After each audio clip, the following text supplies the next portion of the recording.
Енді ұялы телефонға сим-карта сатып алу үшін биометриялық сәйкестендіруден өтесіз. Әзірге аталмыш технология жаңадан сатып алынған абоненттерге қатысты.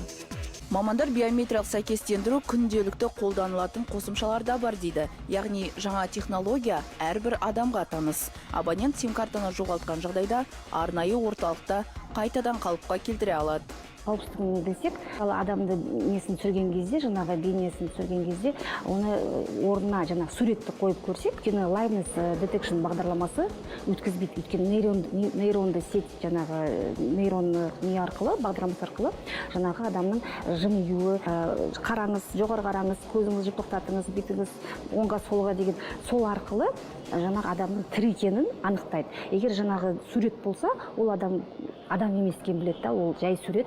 Осы бағдарлама арқылы ол, яғни бір жағынан алаяқтарға жол бермейді. Бұрын ұялы телефонға сим-картаны сатып алғанда арнайы тіркеуден өтетінбіз. Ол кезде керегі тек аты жөніңіз бен туған жылыңыз жайында ғана ақпарат. Ал қазір осындай қосымшалар арқылы бет жүзіңіздің және саусақ іздеріңіздің сканерлейді. Осындай тәсілмен сим-картаны ала аласыз.